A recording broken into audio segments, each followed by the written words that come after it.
সকলকে নমস্কার।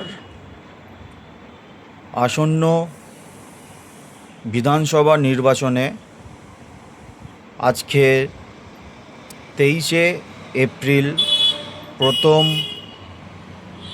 ভোট গ্রহণের দিন। সকল রাজ্যবাসীর কাছে অনুরোধ করব,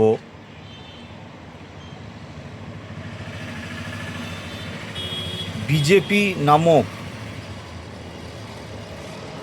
এক অসংস্কৃতি যে রাজনৈতিক দল মানুষকে সম্মান দিতে জানে না, মা বোনেদের সম্মান করতে জানে না, দেশের বীর এবং মহাপ্রভুদের সম্মান করতে জানে না, সেই অরাজনৈতিক পার্টিকে ভোট দেওয়ার আগে প্রত্যেক রাজ্যবাসী একবার চিন্তা করবেন। রাজ্যের অগ্নিকন্যা মমতা বন্দ্যোপাধ্যায় 365 দিন 12 মাস মানুষের পাশে আছে, পাশে থাকে এবং মানুষের সহযোগিতার হাত বাড়িয়ে দেয়।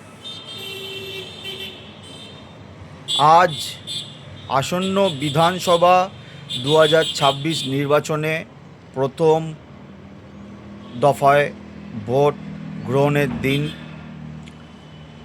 যাদের কাছে আমার এই ভিডিও পৌঁছবে তাদের কাছে একটাই অনুরোধ, আগামী দিনগুলো যেন আমাদের রাজ্যে মণিপুরের মতন অসংস্কৃতি বা দুঃসাহসিকতা, নারীর অসম্মান, পেহেলগাম অ্যাটাক, তার আগে 40 জন জওয়ানকে আমরা খোয়েছি এবং CA/SIR-এর মতন, আধার কার্ডের মতন, নোটবন্দির মতন প্রত্যেকটা সময় রোদ জল বৃষ্টিতে মানুষকে পথে ঘাটে দাঁড় করানো এই বিজেপি সরকারকে দয়া করে আর কেউ ভোট করবেন না। মমতা বন্দ্যোপাধ্যায় রাজ্যের অগ্নিকন্যা, একমাত্র নারী, যেই নারী শক্তিকে হারানোর জন্য কেন্দ্র সরকারের কেন্দ্র বাহিনী সহ অনেক কেন্দ্রের রাজ্যের মন্ত্রীরা আমাদের রাজ্যে উপস্থিতি আছেন বা হয়েছেন। একমাত্র আমাদের রাজ্যের অগ্নিকন্যা মমতা বন্দ্যোপাধ্যায়কে হারিয়ে ডবল ইঞ্জিন সরকার গড়ার। কিন্তু আগামী কিছুদিন আগেই আমাদের নিকটবর্তী রাজ্য বিহার, সেখানে প্রত্যেক মা বোনেদের 10,000 করে টাকা দিয়ে অ্যাকাউন্ট থেকে টাকা তুলে নেওয়া হয়েছে, টাকা দিয়ে বাড়ি কেড়ে নেওয়া হয়েছে, টাকা দিয়ে বাড়ি ভেঙে দেওয়া হয়েছে, যেটাকে বলে বুলডোজার চালিয়েছে। সকল রাজ্যবাসীর কাছে মমতা বন্দ্যোপাধ্যায়ের এক ছোট কর্মী হিসাবে অনুরোধ করব, ভোট আপনার, চিন্তা আপনার, চিন্তা ভাবনা করে ভোটটা গ্রহণ করবেন।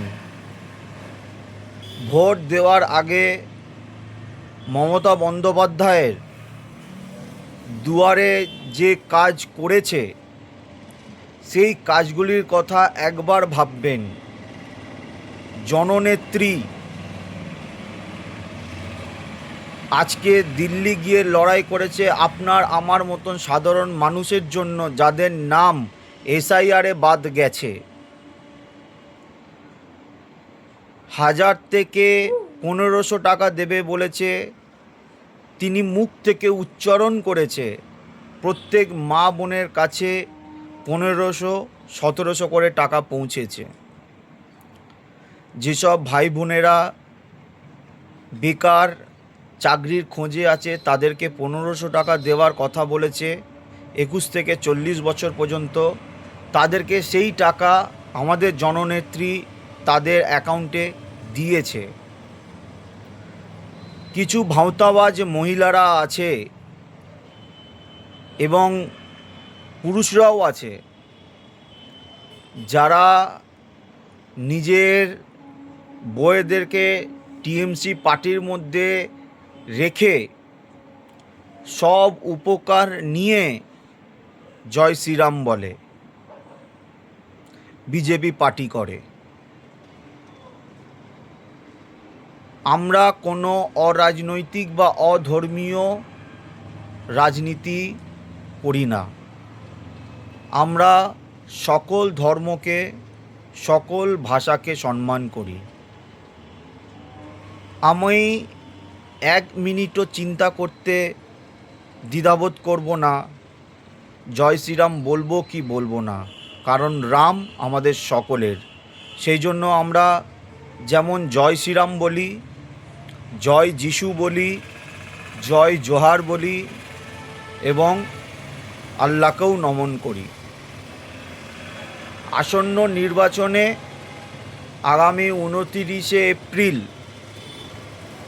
যেই সব জেলাগুলিতে ভোট হবে, সকল মা বোনেদের, ভাই বোনেদের কাছে একটাই অনুরোধ, আপনারা 15 বছর 3 বারের জন্য রাজ্যের অগ্নিকন্যা মমতা বন্দ্যোপাধ্যায়ের হাত শক্ত করে ছিলেন, আছেন, থাকবেন এবং 4র্থ বারের জন্য আমাদের রাজ্যের অগ্নিকন্যা মমতা বন্দ্যোপাধ্যায় ও অভিষেক বন্দ্যোপাধ্যায়ের হাত শক্ত করে থাকতে হবে। কোনো অরাজনৈতিক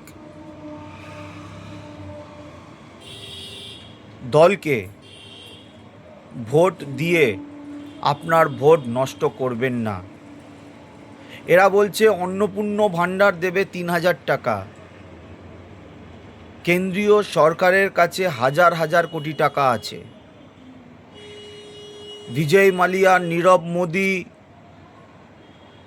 এইসব মানুষদের কাছে হাজার হাজার কোটি টাকা কালো সাদা আমাদের দেশে নিয়ে এসে সাদা করছে, কালো টাকা সাদা করছে, ওদেরকে পাঠাচ্ছে। সাধারণ ভারতবাসীকে 5000 করে টাকা দেওয়ার সামর্থ্য এই অরাজনৈতিক বিজেপি দলের রয়েছে, কিন্তু এরা সেটা করবে না। এরা মানুষের কাছে থেকে মানুষকে সহযোগিতা করে গরিব মানুষের পাশে থাকার সরকার নয়। এরা বড়লোকের সরকার, এরা আম্বানির সরকার, এরা বিজয় মালিয়ার সরকার, এরা নীরব মোদির সরকার, এরা বড়লোকের সরকার। সেই জন্য আমার বক্তব্য আমি আর বাড়াবো না।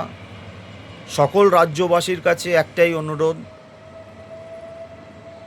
ঘরের দুয়ার, ঘরের মেয়ে, ঘরের মহিলা, ঘরের মা, ঘরের কন্যা মমতা বন্দ্যোপাধ্যায়ের কথা একবার ভাববেন।